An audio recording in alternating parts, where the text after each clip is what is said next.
আর আমার বোধহয় আমি আসলে আমি কথা বলতে পারছি না, এটা দেখে। তীব্র আন্দোলনের মুখে দেশ ছেড়ে পালালেন শেখ হাসিনা। জনগণের উদ্দেশ্যে পালানোর আগে তিনি একটি ভাষণ দিতে চেয়েছিলেন, তবে সময় না পাওয়ায় সেটা সম্ভব হয়নি। বিশ্বস্ত এক সূত্রের মাধ্যমে জানা যায় তিনি আসলে কোন বার্তাগুলো জনগণের মধ্যে দিয়ে এই দেশ ছেড়ে পালাতে চেয়েছিলেন। সবসময় চেয়েছি এক একটা জিনিস এমনভাবে তৈরি হবে যেন শুধু দেশ না, দেশে বিদেশের কাছে যেন একটা দৃষ্টিনন্দন থাকে। শেখ হাসিনার পদত্যাগের আগে শেখ হাসিনার একমাত্র পুত্র সজীব ওয়াজেদ জয় দিলেন এক ভিডিও বার্তা, যে বার্তায় দেখা গেছে তিনি বলতেছেন যে শেখ হাসিনা পদত্যাগের পর বাংলাদেশের কি হবে সে বিষয়ে শেখ হাসিনারও কোনো মাথা ব্যথা নেই কিংবা তারও কোনো মাথা ব্যথা নেই।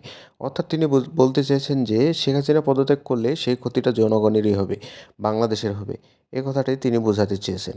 শেখ হাসিনার পর আপনাদের কি হবে সেটা আমারও চিন্তার বিষয় না, আমার পরিবারের আর চিন্তার বিষয় না, আপনারা বুঝবেন। তিনি বলেছেন শেখ হাসিনা পদত্যাগ করলে এই জনগণের বা বাংলাদেশের কী হবে সেটা জনগণ আস্তে আস্তে ঠিকই বুঝতে পারবে। তিনি আরও বলেছেন শুরু থেকেই সরকার পক্ষ এই কোটা আন্দোলনের বিরোধী ছিল। কোটার বিরুদ্ধে আমরাও ছিলাম শুরু থেকেই। আমাদের সরকার কোটা সরিয়ে দিয়েছে, আমাদের সরকার তাদের সম্পূর্ণ দাবি মেনে নিয়েছে।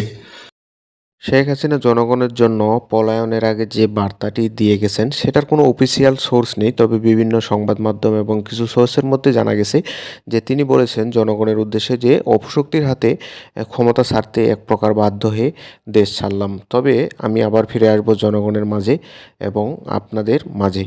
তবে আপনার কি মনে হয় এতগুলো ও, ও, জীবন যে ছাত্রের নিয়েছে, এতগুলো প্রাণ যে রক্ত ঝরিয়েছে, নির্বিচারে ছাত্রদেরকে গুলি করে হত্যা করেছে, এই প্রাণের যে একটা রক্তের যে বলিদান, এই বলিদানটা কি মানুষ কখনো ভুলতে পারবে?